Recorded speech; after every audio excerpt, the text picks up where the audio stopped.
Okay, hello everyone. Welcome to our live class. I'm just admitting a few more people here, so we're going to start in just about 30 seconds. We want everybody to be on the live class today. All right, so it looks like we have a majority of people coming on. So thank you again for joining us today. We're very excited to have you and look forward to an informative presentation and robust discussion today. My name is Dr. Krafasi, and I'll be your webinar host. I'm joined on the line by Dr. Burdette, founder of Precision Point Diagnostics, who will be conducting most of the presentation today. I'll pass it off to her momentarily to kick off the presentation on today's topic, the science of food. But before we get started, I'd like to go over a few housekeeping items. I've muted everybody by default. And secondly, if you have any questions during the course of the presentation, please submit them in the chat panel. The questions all come to me as a host, and I will be conducting live Q&A with our presenter at the end of the presentation. With that said, I'd like to pass it off to Dr. Burdette to start the presentation.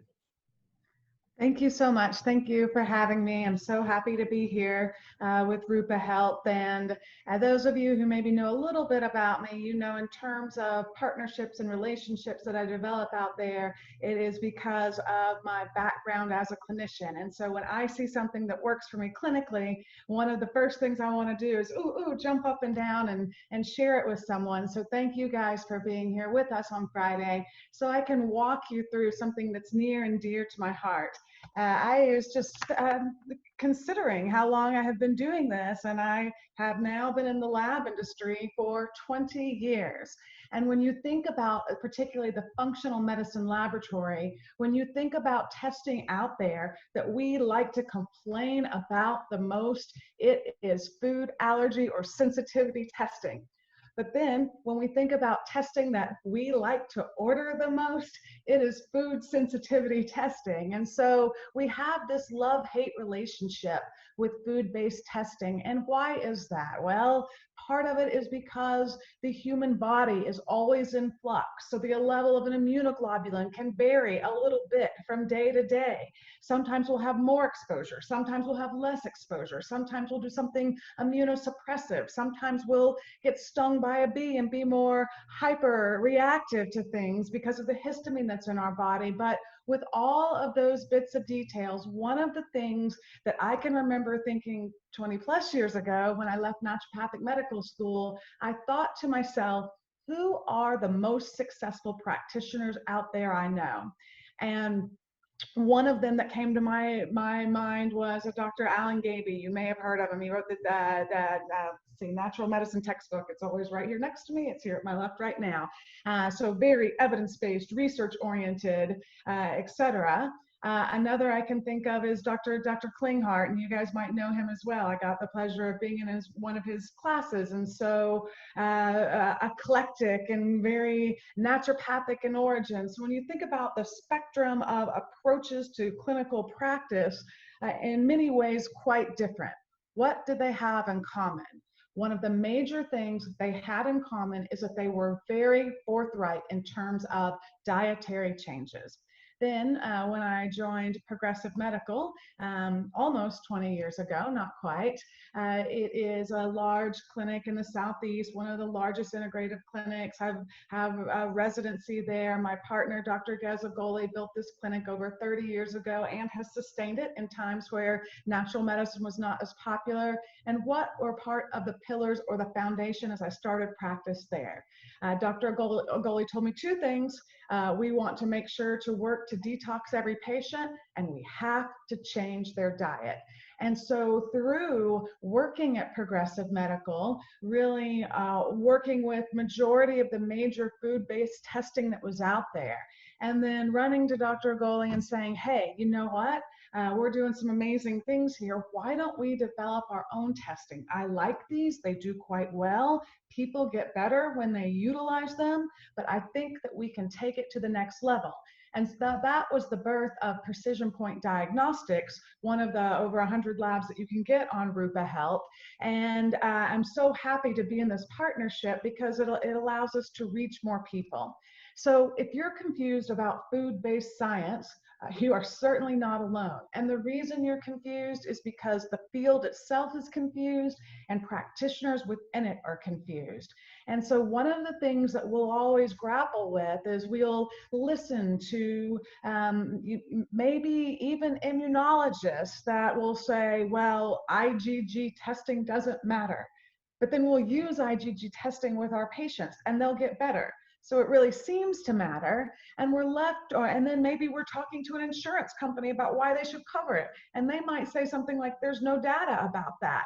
And so the message out there is confusing. Now add to that, sometimes we see people run certain antibodies, IgG total or IgG4, and they say that they mean the same thing. Why all the confusion around this? Well, part of that comes from the history and how we've developed and how the research unfolds. And when we walk through the timeline of that, I think that some of the myths that we've heard are no longer as confusing. If you enjoy what you hear today, Rupa Health is sponsoring a 12-part series over at a different platform over at Personalogic's Health Academy. And this is my educational arm. And we're going to walk through many labs that they use and kind of put them all together. So if you're interested in that, just ask later and I'll make sure that you get the sign-up information for that. Is it an issue? Of course it's an issue. So what we see is the incidence of allergies are increasing worldwide for more than 50 years. Allergens among school children are approaching 40 to 50%. We see them go up astronomically, and this is just the IgE type, because still to this day, that's where we get most of our data, not all. And then just from JAMA, trying to figure out how significant is this? Well, even when we're only talking IgE, 11% say they have food allergies, and then that was verified by IgE, but almost 20% of adults believe that they were food allergic. Now, to you and I, the practitioner, that might seem low, but then think about how many patients have come in and said, I'm not sensitive to anything. You get them off foods, maybe based on some testing, and that's when we see our improvement. So what we know is that, and then almost 40% of those have reported at least one food allergy-related emergency dependent in their lifetime. Okay, so how do we reconcile this number? Well, that's not hard for anybody on this call. I always think of it like cholesterol. And if we'd been having a conversation about the best way to evaluate risk for heart disease 20 or 30 years ago, we might have all said cholesterol in terms of blood work. If you were to be asked that same question today, nobody would just say cholesterol. They would at least say HDL, LDL, triglycerides. Probably lots of us would say fractionated lipids. And so the point of that is that what we know is that there is more than one thing going on in the body. And so what we see from the literature is that while some of it is IgE related, at least another 50% is mediated by something else in the body. So it immediately draws our attention to the idea that maybe we should be measuring more than one reaction. And so on one hand, you'll hear docs say there's no evidence of IgG sensitivities. And so just real quickly, what's an allergy? That's IgE. It's an immediate reaction, anaphylaxis, shortness of breath. It may advance to the hospital immediately, maybe. What's IgG? It's not shortness of breath. It's not anaphylaxis. It's inflammation, washing over the genetics, causing almost any symptom, any condition to get worse. This is one of the hesitations in more of a standard of care approach. The idea is that a test should be associated with a particular symptom. Well, in the case of IgG, a test is associated with a process. And so, and that's part of the pushback. Well, if IgG were a thing, you would get an isolated group of symptoms. You would get anaphylaxis, you would get a rash, you would get joint pain. Well, you can make many things worse, as inflammation makes many things worse. And we have other markers that we've accepted that fall into this category: C-reactive protein, inflammation. could be cardiovascular disease, but actually a CRP, even right before it gets to 3, is more predictive for irritable bowel disease than calprotectin. So it's not the diagnosis itself, but the process. And the same is true of IgG. However, lucky for us, we're not in a reductionist, symptom-based medicine. We care about the process. And if we can figure out ways to lower the inflammatory load, that is accurate. There's hardly a condition that won't improve from that. So to us, that's a plus, not a minus. Of course, we're going to look for things that identify the diagnosis, but we're also going to look for the process. Is there inflammation? Are there nutritional deficiencies? Is there oxidative stress? Is there toxicity or mental emotional stress? All of these things can make many conditions worse. Why is food so important? Why did these practitioners that looked at things from a radically different lens both come to the idea that food was medicine? Well, because you eat. Outside of intermittent fasting, many of our patients are going to be eating 2 to 6 times a day when you throw in snacks.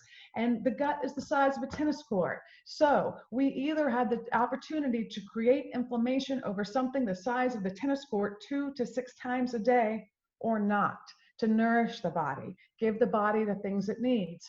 And this is the heart of calming down that inflammatory load. Now, when we start to talk hard science, let me first go to a picture that you could well pull from an immunology textbook. And so if you were going to go to immunology lab class, or I'm not lab class, if you're just going to go to immunology, you would learn about types of hypersensitivity, and you would learn about IgE and how it activates mast cells. And then you would learn, but wait, that's not the only way we react to things. You could have an IgG reaction, and that can bind to some of the innate immune system, phagocytes, NK cells, or it could activate platelets as well. So we well recognize that when the immune system is responding to a bug, a virus, a bacteria, it may do so in multiple types of ways. Well, what is an allergy? It's immune confusion. And the immune system can also be confused in multiple types of ways. And so when we look at the ways that we could react to things, of course, IgE could be a reaction, but so could IgG, and so could IgG that binds to complement. And so the more of these we cover, the better. So, and much like my analogy to cardiology, we wouldn't all be still just measuring cholesterol. We'd be looking at the majority of ways we respond. You can take the best IgE allergy test out there that you can find that is run in triplicate or run 6 times to make sure, and all the controls look beautiful and all that piece of it, and that you will only see a positive titer 50% of the time. And that's even with an immediate reaction. So what is going on? It means 50% of the time there's some other way that the body is reacting to foods. Now, we like to say this is immediate and this is delayed. And so this will cause anaphylaxis, and this you've got to wait a while. It turns out that it's blurry. These lines between parts of the immune system aren't black and white. The immune system will do a number of things. For example, if I get enough IgG, it takes a whole lot of it, but enough of it can, in and of itself, activate a mast cell and cause degranulation. So this line that one will do one and one will do the other becomes quite blurred. So if we want to discover all the reasons our patients are reacting to foods, then we need to look at the multiple reactions involved. We don't have to go any further than the immunology textbook to see, of course, that there are multiple things happening.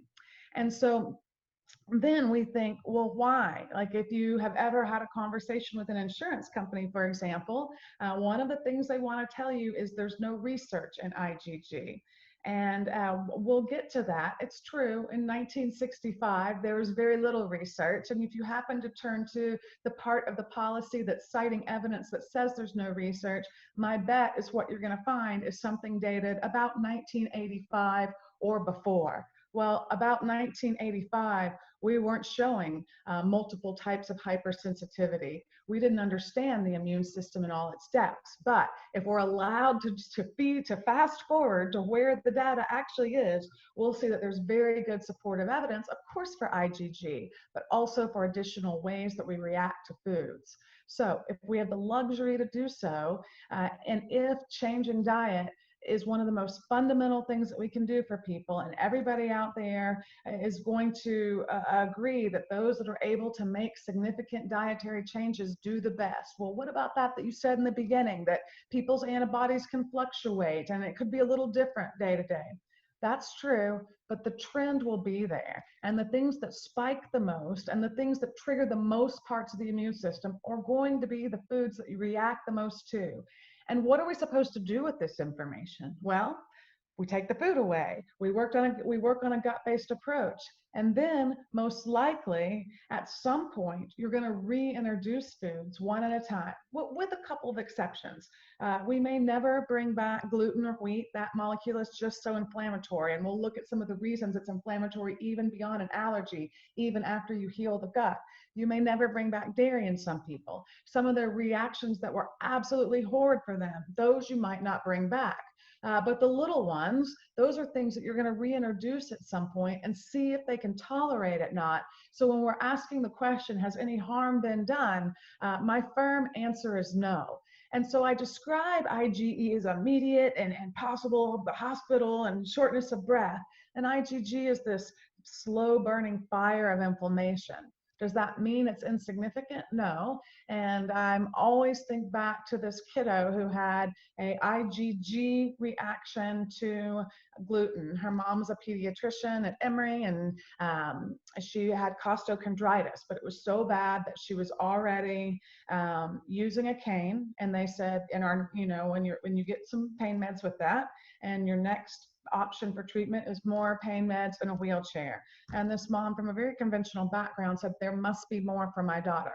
And so what we saw was she was extremely IgG sensitive, reactive to gluten. And when she pulled it out, what we saw over time, with some mess ups, spend the night party, some pizza, back in pain again. We're all human, especially at that age. But what we saw over time is, I always like to say, she walks like this, which means texting and not with a cane. So like a normal teenager. So a slow burning fire, but still significant in how it can present in some of us. So if we've learned that antibodies have different meanings, then it makes sense to look at them individually. So one of the things that we do is we tease out various antibodies and other inflammatory mediators, and we measure what the response to food is. And so we look at, are you allergic? We look at, are you sensitive? And then we look at some things that act as barometers from there.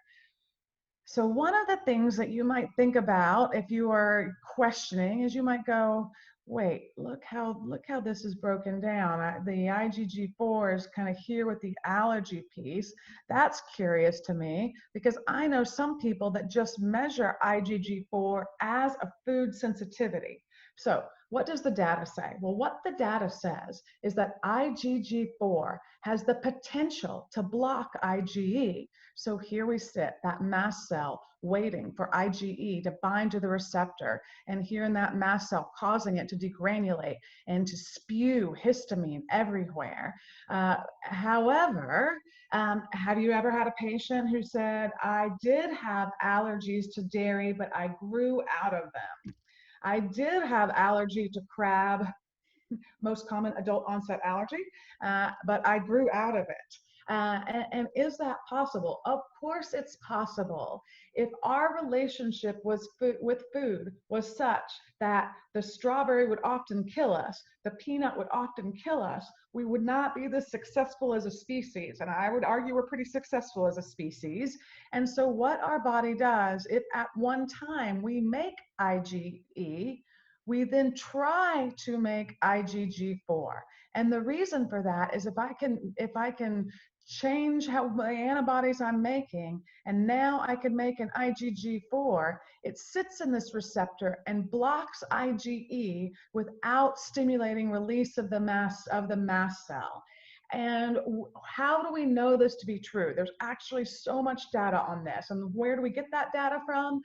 Right from, again, standard immunology. And so in standard immunological care, particularly allergies, one of the things that will be done if you have an allergic reaction is to suggest injections or sublingual immunotherapy. Why?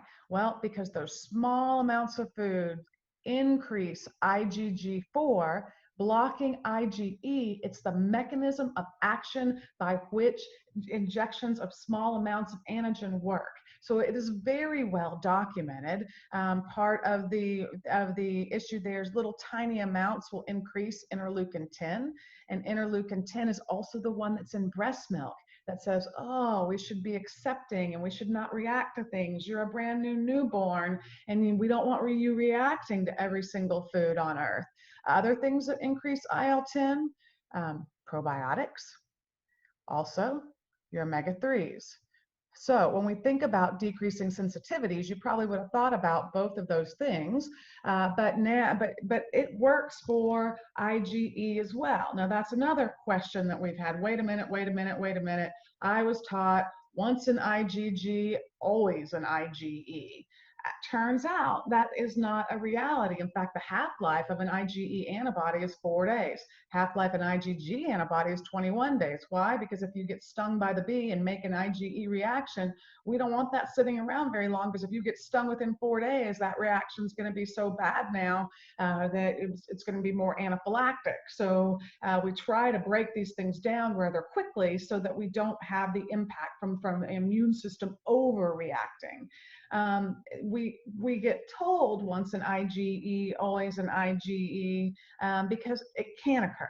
You can have the little kid who goes into anaphylactic shock from the peanut, 20 years later, gets a cookie that had peanut in it, still has that same reaction. But for most of us, a normal antibody response turns over in 4 days. And we see standard of care evolve with that as well. One thing they used to say was, if anaphylactic reactions in terms of IgE, never reintroduce. Now that's not the standard of care. You can reintroduce. It's suggested to do under your care with an EpiPen, but it is not an absolute no. So it's because we learn more about immunology and antibodies and Th1 and Th2 and Th17 response that our knowledge of allergies and food sensitivities has developed with that. Now, that original question I asked, why do some people then use this as a marker of sensitivity? Because before we figured out that it blocked IgE, we saw that it kind of correlated with IgE. So we thought, oh, this must be the sensitivity marker that really matters. But no, the reason it kind of correlates is because your body tries to protect you. And so what we do is we look at, are you making an IgE response? But have you also evolved to make this antibody that blocks the immunoglobulin? You can see how helpful this is. You put somebody on injections or slit, you remeasure their IgG4. Has it gone up? Great news. That means that they're now going to be more reactive or less reactive to the IgG reaction. Also, teasing it out becomes quite important, because IgG4 is the black sheep of the family. It doesn't act like the rest of your IgG. When we think about IgG immunoglobulins, you have IgG type 1 through 4, and types 1 through 3 are bigger, and they bind to complement, and they're more inflammatory, and they'll trigger platelets to react and release, and so they move around in a similar fashion. IgG4 doesn't bind to complement. It's a tiny little guy. That's what allows it to slot into this receptor over here and block IgE.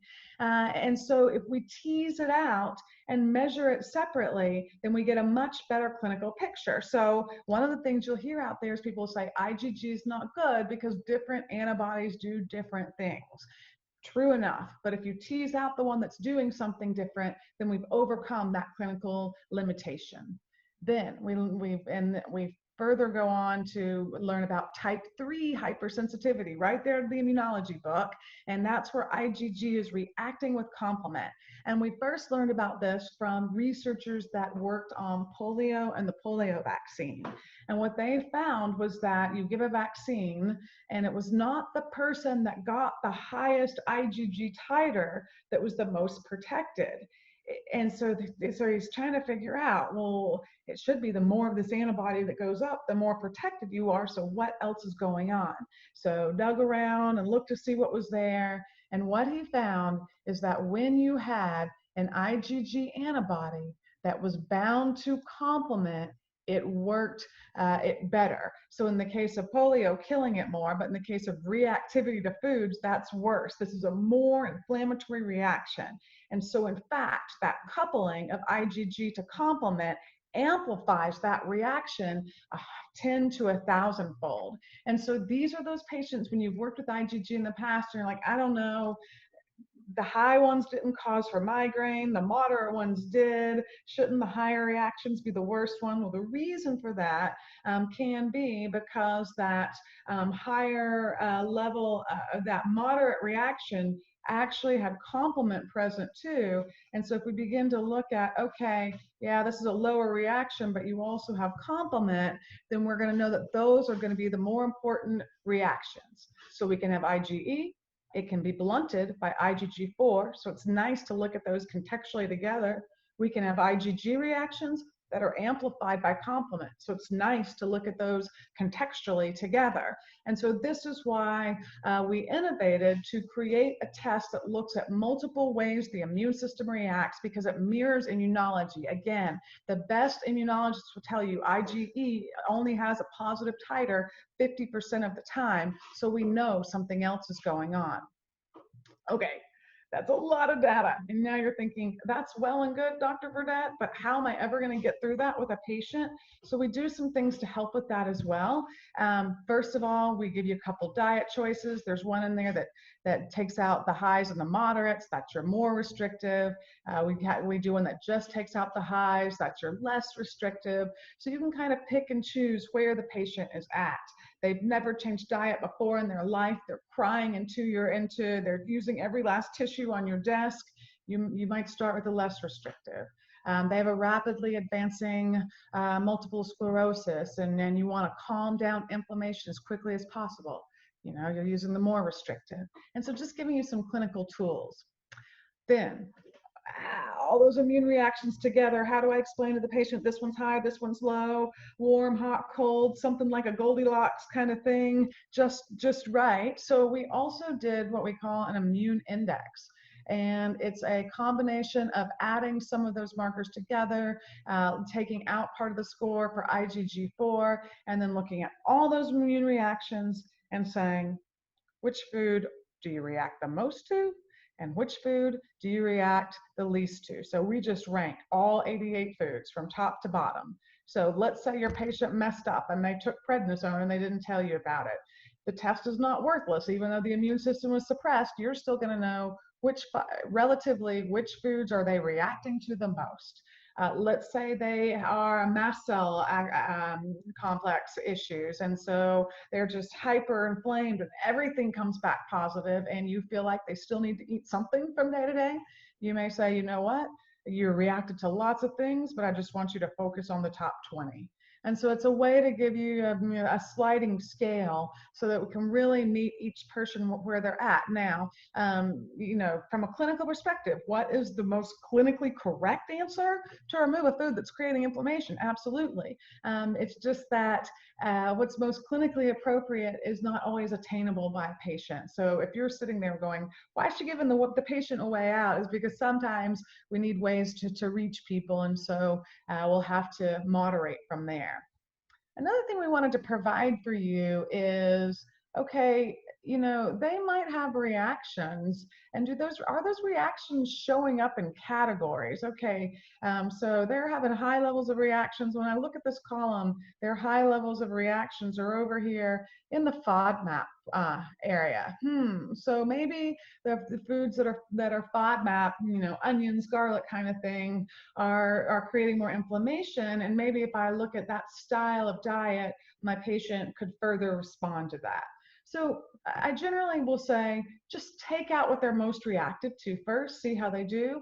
And then if you're like, that's part of the picture, but something else is going on, then I would use these secondary tools to say, okay, you're showing up with tons of oxalate issues. And we'll talk about on the series that I'm doing on personal logics, some of the other testing that's out there that can look at this and how you might fold that in after you figure out some of their core issues. Or you're reacting a lot to histamine, foods that are high in histamine. So let's do a low histamine diet with you. And maybe you'll think, and maybe I should measure their diamine oxidase, the enzyme that degrades histamine. I'll go back to Rupa and see if anyone does that, and I'll figure that part out from there. So, recognizing there's a complexity here, but also recognizing that it's part of precision medicine is really creating the least inflammatory diet for every patient. One of the things patients might say to you, they say to me, well, I sent my friend here last week and you ran the same test on her. Do you just run this on everybody? And the answer is no, because there's always some extenuating circumstances. But in general, do I want every patient to have the least inflammatory diet possible? I am proud to say yes to that. And I do not feel like in any way that's cookie cutter medicine, because we have to figure out the process for each individual. A couple more tools, then we give you these graphs, and the place where they pull out are the families that you're most reactive to. So that could be a second thing you do. You go, okay, you're still having some level of reaction, so we're gonna pull out the grain family. Never let a patient try to trick you into pulling out the vegetable family. I don't think we'll ever do that. I think those are gonna be necessary, but some of the other things like fungus and so yeast, and then we have nice tools to help with this. Ask for our physician guide. It will give you a yeast-free diet. It will help you with what other grains you want to pull out. A lot of common questions. Food families, a nice list for that for you to look up quite easily. So we would never have this conversation without having a graph that looks like this. Someone's got to throw it up and show the picture of leaky gut. But just the more we learn, the more science comes into this picture. So over here, actually, they're showing the first part, they're showing how to make a healthy gut. And I think that's fair enough that we talk about. So here's your fiber. It gets chewed up into short chain fatty acids. Next week, I'll be talking about what some of the various ones, acetate, butyrate, mean when we're looking at them on stool testing. But look at this short chain fatty acid. It comes down here, turns off inflammasomes. Well, those are the things that are ripping apart the lung in COVID.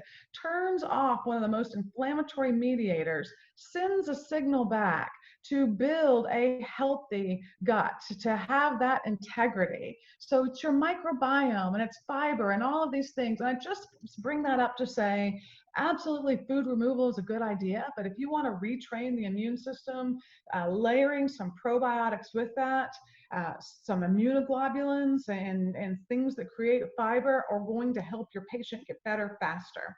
And then when that signal happens, and when we have a diversity of microbial diversity, then you see also it improves these guys, the Treg cells. So that signal right from the gut.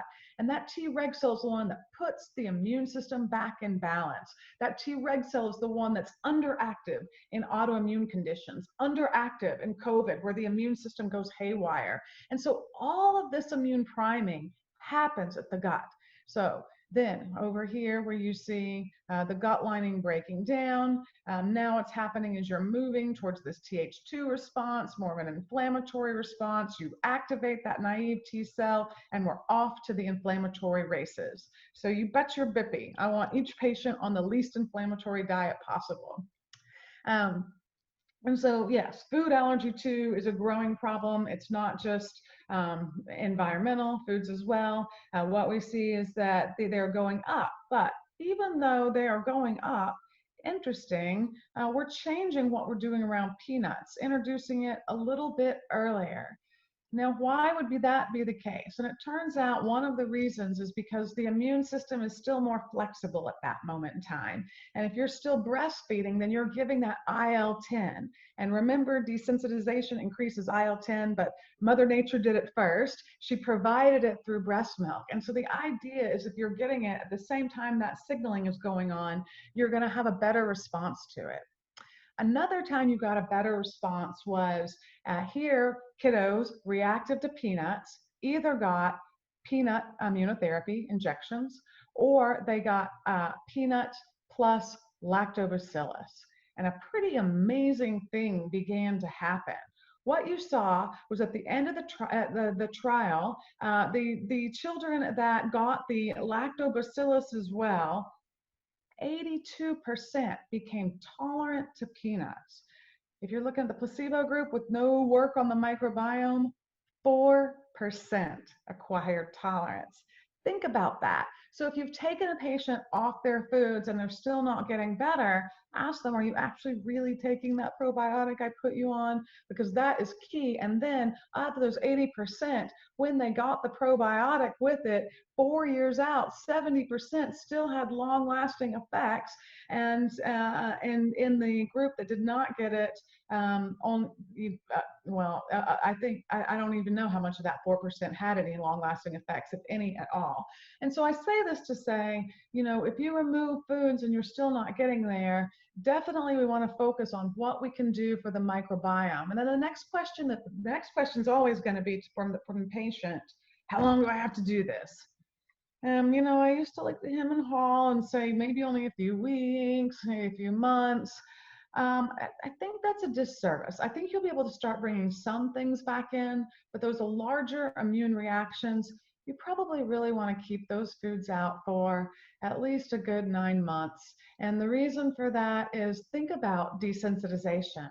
They're not going to put you on that for 3 months. That's 1 year, 2 years, 3 years. And if we're really retraining the immune system, you need to keep those guys out for a longer period of time. And you need to stay, you can titrate it down, but you need to stay on some level of probiotic and you add your glutamines in for sure. And then for me, I'm a huge fan of bioactive immunoglobulins, just giving what would be in breast milk, because it sends those signals to say, when we receive food, we're going to see it as normal. And I remember almost getting run over at a conference. A gastroenterologist just, Cheryl, yes. And he was so excited to tell me, he said, I've been in practice 20 years. I'm having the most success I've ever had using your protocol. And I remember at the time thinking, protocol? I don't have protocols. I never do the same thing. Yes, I do. I want each patient to have the least inflammatory diet possible. So yes, I do have some go-tos. And what he was talking about was food-based testing in this vein, and then using probiotics, using some functional foods, and using immunoglobulins. So when people say there's no research on IgG, they're probably thinking about the data, right back here in the 80s somewhere. Well, look what has happened. So again, when someone says that to you, ask them for what research they're citing, and it's probably going to be not from this decade. And so, like I said, I've been in the lab industry for 20 years. And when I would first be asked to write a paper about IgG and food sensitivities, I was, doing what these people are doing, looking at, this handful of studies back here. And then, every couple of years, go back through the research, see what I've missed, keep doing that over and over. And my last time doing that here during COVID, why not go back through PubMed and see everything I can on IgG? Man, has the data really solidified? So if you think you're practicing voodoo, hoodoo medicine, you are not. You are quite evidence-based in your approach. And so, I said that it can help make most symptoms better. That's true. But there are some areas where the research gets more dense. Of course, irritable bowel disease, IBS, migraines, depression is an area that very much shines with food-based reactions. And so So yes, there are times when anything is more or less indicated, but you are always going to eat food. So making better choices is generally going to be good for us. So here they actually got around to looking at, hey, when people had symptoms and there was no IgE, we tested IgG, and guess what? With urticaria, right? You would have said that was so IgE. IgG was present, and so they conclude that we should be measuring this if IgE is not present, or we could just do it all at one time so that we have the most complete picture for the patient. For migraines, lots of data with IgG. Also, when you do the Venn diagram, if you've got a migraine with IBS, you are most certainly looking at an IgG reaction. In fairness to migraines, they are influenced by a lot of things from foods, not just IgG, but of course like tyramine containing foods, lots of sugar, processed food that can trigger migraines in some people, and more processed foods. We see studies about that. So it turns out basically the brain gets angry when we're eating things that are not so great for us. So big connection there. And again, it helps us to establish that yes, what happens in the gut does not stay in the gut. It creates these systemic symptoms as well. And so what we see is that IgG reactions are identified and involved in even ankylosing spondylitis, right? Fusion in the back, yeah, because where did that inflammation come from? Originally the gut. So of course your abdominal pain, diarrhea, distension, stool shape, distress, non-celiac wheat sensitivity, IBS, IBD, autism. These are some of the hot spots that you see for food sensitivity research. And here I put some references in here for you, easy cut and paste in terms of making some handouts and whatnot. Rheumatoid arthritis, if you go in and you look at the synovial fluid, you will find higher levels of IgG antibodies to food. Now, interestingly, some other things that you can find in there are antibodies to LPS. So always one you want to think about in anything autoimmune, that immune reaction to LPS. LPS will grab onto your Treg cell and it will decrease its activity. So a big player in autoimmunity, as food sensitivities are, you biopsy that synovial fluid, you are likely to find higher levels of Epstein-Barr virus too. Interesting, right? So sometimes we're like, how much does the Epstein-Barr virus matter? One way to answer that is, have we seen it associated with the condition in any clinical data? And so these are things that we want to think about. We think about foods someone's eating. We want to think about autoimmune triggers like LPS that's in the gut. And we want to think about various infections that might cause us to make those antibodies as well. What this research is basically saying is a functional medicine approach is what we should be doing. And so this is, fascinating too. So here they looked at people that had IgG reactions to foods and they were experiencing things like diarrhea and constipation.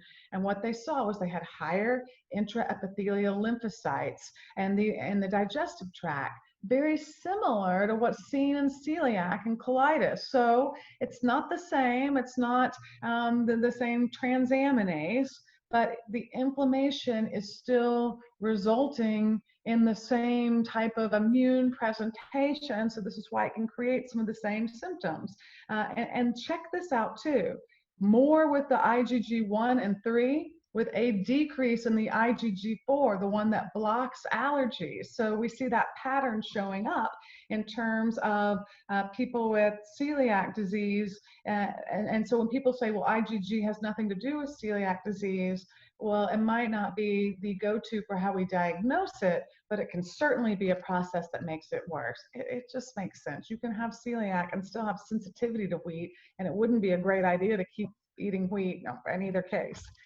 So thank you, Dr. Driscoll, who always does great work in terms of published IgG associated with irritable bowel disease. And wait a minute, IgG4 was associated with pain frequency and quality of life. I thought I said it blocked IgE reactions. How would that be true?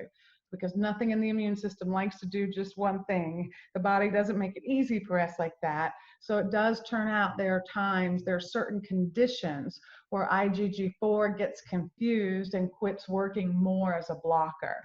And so one of the things we do on our diets is we put, instead of just always taking out high IgG4 reactions. We put them in their own column, and you can go, okay, you have a condition like rheumatoid arthritis that's more affected by this, so I want you to take out the IgG4, or yours isn't so affected by this, so you can leave it in.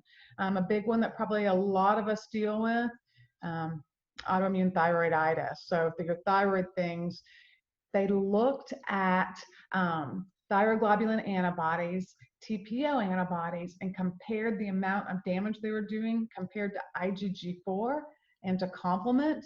And guess what? IgG4 and complement did more damage than thyroid antibodies. So if you want to remove the foods that are causing immune confusion, attacking the thyroid, these are the parts of the immune system that are confused. People will say, which is the best food test? Well, what part of the immune system is confused in your patient?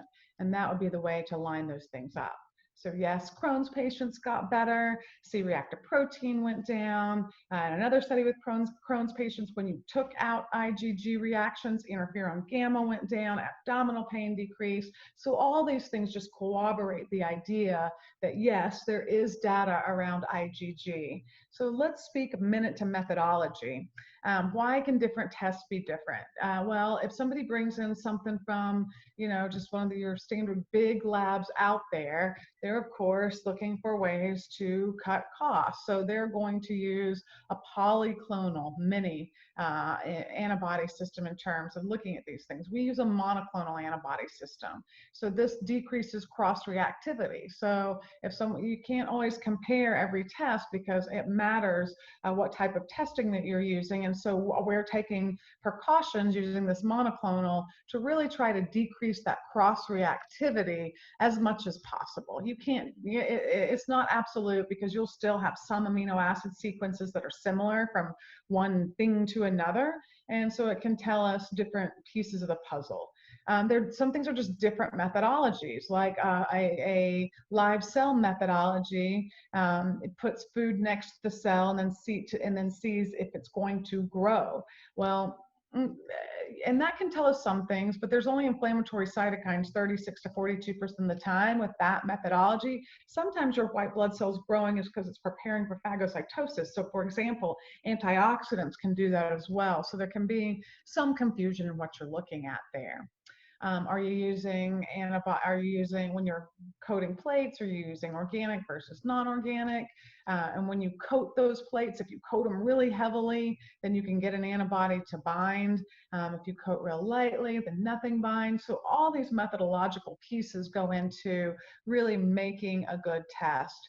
If you were going to work with a supplement company, you'd probably want to know that they batch monitor, that they look at ingredients that are coming in.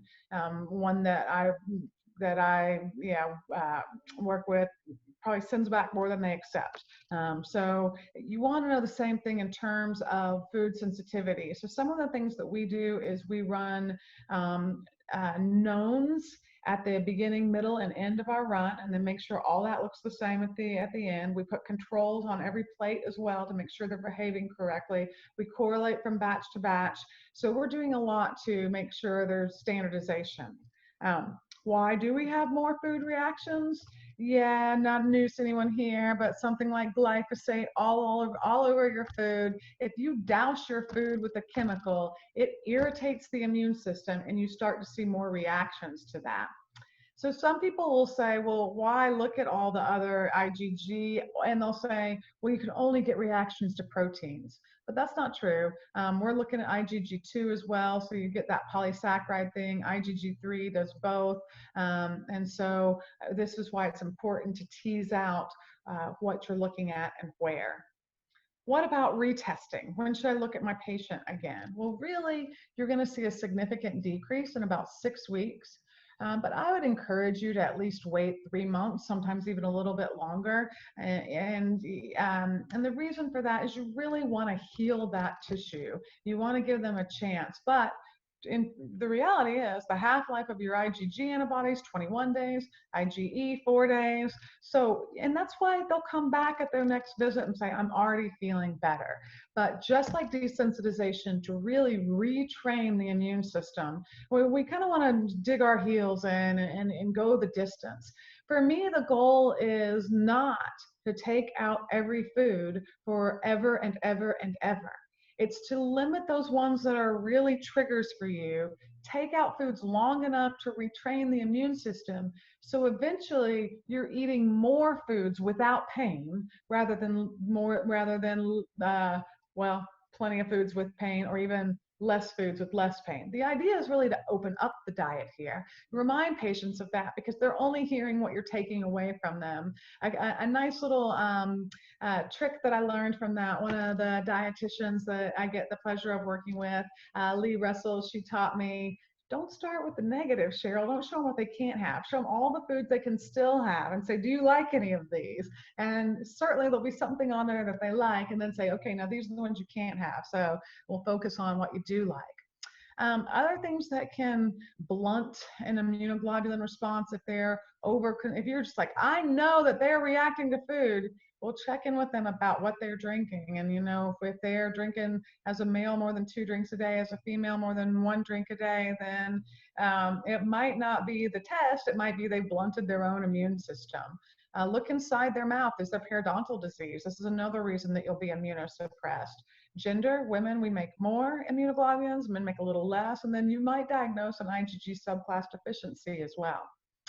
Some of the things that we do to process food can make them more antigenic. It causes proteins to fold in weird ways, and you'll start to make more antibodies based on that. And I know that we all know this, but it's just nice to see it in the data. And it's not like this just came out. We've known for a little bit now that when you are on protein pump inhibitors, that you're going to decrease release of pancreatic enzymes, and that's going to leave intact foods. And this is going to cause more sensitization and allergic reaction. So these people that started having heartburn that now get on antacids and protein pump inhibitors and all this piece, of course, they're setting themselves up for food sensitivities long term. Another interesting thing about it is, just independent of all that, your PPIs, they cause, you can tell the scientists were bored, they cause expression of the morphogen sonic hedgehog, which is related to the development of atrophic gastritis. We knew it. This hypoacidity is not a good thing. Sugar, you could get them off all their food sensitivities and they're still eating a highly processed diet. What does sugar do to protein? What is a hemoglobin A1C? It is protein shriveled by sugar, and that's what we measure for the diagnosis of diabetes. So the same thing's happening in your gut. Your chocolate cake next to your steak, your ice cream there with your burger is shriveling those proteins, and they begin to look weird. Also, no big surprise to anybody here, that glycation also disrupts the microbiome as well. Some fun food facts. Some people say, why are you looking at candida reactions on your test? No one sits down and eats a plate of candida. No, they don't. But if you are making antibodies to candida, they can cross-react, and this is from the Lancet, pretty high impact factor journal. They can cross-react with the amino acids in gliadin. And so you want to treat the candida if you want to get rid of antibodies to wheat, vice versa. They say to you, I haven't had that in forever and I'm not cheating. These antibodies shouldn't still be high. Check out candida. Another piece of this puzzle is, another reason we want to put this on here is, if you have a lot of immune reaction to candida, you probably have candida. It's possible that you could have gotten rid of it recently and the immune system's still reacting, but more likely is the immune system's reacting and it's there. Well, if you leave candida hanging out in the gut, one of the things it likes to do is it likes to chew up secretory IgA, and that's 80% of your gut lining. But the other thing secretory IgA is your first line defense. So you chew up secretory IgA, and now you don't have that first line defense. What happens when things float into the body is the rest of the immune system, the back line, says, oh my gosh, I better make up for my buddy who's not doing anything on the front line. I better amplify. So IgG goes up even more. IgE goes up even more. And so these are those patients, you've taken out the foods and you've worked on diet and their titers don't go down. they may have low secretory IgA. It might not be time to run the next food test yet. Now you might be wanting to run a stool test. Look at that secretory IgA. As that improves, those backline titers will continue to calm down. And just some other fun ones, just this cross-reactivity isn't just within food families. Our physician guide has all these kind of lists in there. I've never had a calamity in my life. Why does this test I'm reactive? There's a cross-reactivity with cockroach. I've been vegan since 1961. Why am I showing a reaction to beef? There's a cross-reactivity with tick bites. So understanding some of these reactions with foods can also help us understand some of our next points. And we also look at a reaction to mold. So you might say, I think that these are more mold reactions. We need to think about getting you off moldy foods, but also seeing how reactive you are to mold. And so we can use this as a branching point to start thinking about many other things that might be going on. How bad is gluten? Well, I think we've really mucked it up, and that's why you see, even serious beer makers making gluten-free beer and gluten-free foods, and they certainly don't taste like cardboard like they did 20 years ago. I can whip up a gluten-free scone and you wouldn't even know the difference. So we've come a long way with this, and that's really good news. But again, it's also back to that microbiome. Check out this study. They looked at patients with celiac disease and they gave them baked goods made of wheat. Being a clinician is very different than being a scientist. Scientists trying to provoke it and see if you can suppress it. We would never do this, right? It would scare the pants off me, but that's what they did. And then one group got this wheat that had a probiotic in it and one did not. And if the probiotic was there, you did not see the same reactions to the gluten, and it was bifidobacter. So I just say this to say we can retrain the immune system. That is why we breastfeed in the first place, is to set up that diversity of the microbiome. That's why you're removing inflammatory foods, so they're not killing off your good, healthy flora. And so there is light at the end of the removal tunnel. Then, another thing people will say is, I've never eaten anything and I'm reacting to this. Well, sometimes you make an imperfect immunoglobulin. We are not perfect beings. And so you might have made an immunoglobulin that was one amino acid off and now it binds to the wrong thing. So sometimes it's not the test's fault. It's the human being person's fault. Then you might have run all these looking at IgE, IgG, and they're like, Dr. Burdette, they're still sensitive to something that didn't show up here. Well, it turns out, even in our effort to be the most complete, there are other reasons we can react to food. They can release serotonin or tumor necrosis factor or even arachidonic acid metabolite. So we're getting there, but there are a myriad of reasons that we can be food reactive. But ultimately, the proof is in the dairy-free pudding, as I like to say. And so one of the things we did is we looked at what happened when people came off their food reactions based on this testing. And what we see is a variety of symptoms that were greatly reduced, not 100%, but a large reduction in symptoms, because as you remove that inflammatory load, what we are able to see that we are less reactive. And so, just in general, this is not the only way we calm down inflammation, but managing the intestinal barrier is, of course, a major way. And then we're going to do other things that we do in functional medicine. We're going to think about adrenals, and we'll be talking about that in the 12-part series. We're going to be thinking about these highly anti-inflammatory molecules that we make. Well, what do we make them from? DHA, EPA. So we'll be thinking about things like omega-3 fatty acid status. We're in lymphatics. Open up your physiology book. That's what it says. Lymphatic system is there to clean up inflammation, necrotic tissue. It is an anti-inflammatory system. What can we do to stimulate it? Well, exercise is a big one. We can put castor oil packs topically. We can use some drainage formulas, some botanicals that have an impact there, like cleavers and poke. And so we're going to utilize our functional medicine approach to create the most meaningful anti-inflammatory strategy possible. And I remember once when I was doing a talk to a group of residents in med school, and they said, they don't know anything about functional medicine, go out there and teach them all about it in 1 hour. And I was like, how do you even teach everything affects everything, and you got to work on all this stuff, and so what I remember thinking, because this is my clinical experience, that talking about the gut and talking about successful management of the gut, removing those foods, and if it's not a food, it's a bug. Those are your basic two choices. So if they've done a lot of work on foods, now we got to think about stool testing, but removing those foods, clearing out the bad bugs, getting on a good healthy diet, doing those things, I have seen a little bit of assistance from a functional food in there. I have seen that be as effective as prednisone. Is it as fast?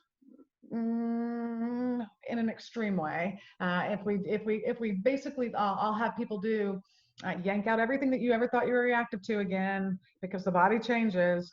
Go back to your more restrictive diet, and I'll do a functional food, and you do nothing but that three times a day, 3 days in a row, and that I found work as quickly as prednisone. It's not as easy, but it doesn't have the side effect profile. So when we're thinking about ways that we can control inflammation,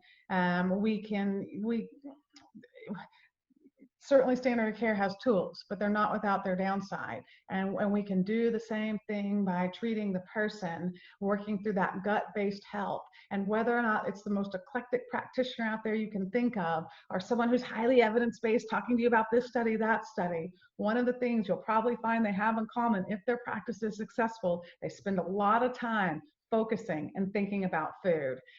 So I wanted to thank you guys at Rupa for letting me come on and speak about this. And I also want to thank you guys as clinicians for being out on the forefront, because you were the ones for years saying, I think we need to look at these other types of reactions. And I do think they're meaningful. And yet your patient will go off and say, well, my doctor says there's no research on that. Well, I want you to know that research has caught up to you, and we can see these patterns when we kind of look at how the tracing of the research, we can also tease out some of our confusion as well. But very happy to share this testing with you, and we'll talk more about other styles of testing in the future. Thank you so much. All right, Dr. Burdette, thank you so much for that very informative webinar. That was amazing. We have a few questions that came through if you'd like to answer a few questions. Love to. All right, so the first one that we have is, what were the food sources of IL-10? They listed some probiotics and breast milk. Was there anything else there that you had? Yeah, so it's probably not food sources that we're going to get IL-10 from, but you absolutely, probiotics increase IL-10, food desensitization increases IL-10, omega-3 fatty acids increase IL-10, immunoglobulins increase IL-10. So, and so they mimic what breast milk is doing. Breast milk is also a way to increase IL-10. Oh yeah. Immunoglobulins come from colostrum, a breast milk kind of thing. That's a way to kind of fold that into your head there. Beautiful, beautiful. And the second question is, does the test check for raw and cooked foods?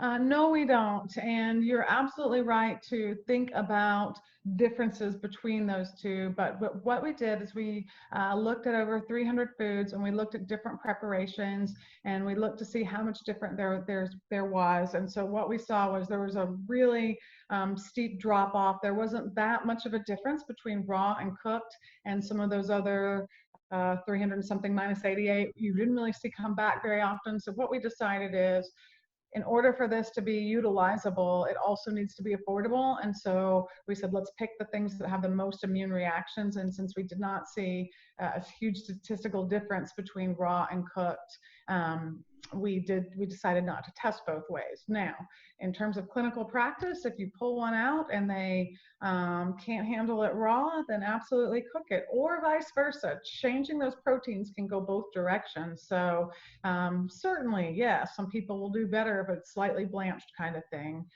But statistically speaking, there was more overlap, more similarity than more discrepancies. Great answer. Thank you. The next one is, can you go over the specific tests that you'd recommend for food sensitivity? Yeah, so what we were looking at today was we were looking at this test from myself, the lab that Dr. Agoli and I started, and it is. Oops, I shared the screen. There we go. And then it's from Precision Point, but this is the beauty of Rupa, is that if you have a patient and you're like, oh, I really want them to have an organic acid, I want them to have Precision Points, food sensitivity, and I just want some basic lipids from a standard place. You just click, click, click, all those kits go out. It's super easy. And so I'm really, you can have the best test in the world, but if you can't get it in people's hands, it doesn't matter much. And what Rupa's really done an excellent job of doing is making it easy for these tests to get in the patient's hands. And turns out, no matter how great of clinicians we are, people don't really want to go in for blood draws and lab work. So any obstacle we can remove is important. Perfect, perfect. We just have two more. The first one is, do you have a list of the protocols, some of the protocols you mentioned for positive food reactions? Yeah, so what I will do is I will put those in the hands of Rupa by the end of the weekend. And so you can go ahead and email now, but give them till Monday end of the day to email you back, and they'll send those out to you. And then I can use exact product names and all that kind of piece too. Amazing, thank you. And one last one here. You mentioned not eating a food for 9 months after a test is positive. Can you explain a little bit more about that? Yeah, so I would liken that to if you are going to go a conventional route and do injection therapy to retrain the immune system. You're doing that for 1 to 2 years easy. And so the same is true if we're trying to retrain the immune system in a different way. And so the way we're retraining the immune system is to build that gut lining back, because that also increases that IL-10 that tells the immune system that tells the body that this food is normal and we don't want to react to it. And desensitization does that as well. And so when we're thinking about that, what we know is if we're going to retrain the immune system, it just doesn't happen that quickly. Yeah, you're going to quit having symptoms a lot faster. Some people almost immediately when they take the food out. But the question is, can you bring it back in and not have a reaction? And if that's the ultimate goal, pulling it out for longer is probably what needs to be done. And I mean, I think I like to explain it to people like, we're building tissue. You don't get to go to the gym for 6 weeks and have beautiful biceps. It takes some training to get there. And so in a similar fashion, we got to kind of be vigilant for 9 months. And so I think that when patients understand, okay, this is the goal, but the goal is ultimately to get me to a place where I can eat more foods without pain, that they are not as blown away by that. However, if you want to start off by saying we're going to take these out for 4 to 6 weeks and then reevaluate and kind of ease them into that, then for some people that might be necessary too. Perfect, perfect. All right, everyone, thank you so much for attending the presentation today. And big shout out to Precision Point Diagnostics and Dr. Burdette for this amazing presentation. You did an amazing job. Thank you so much, and hope to see everybody on the next live class.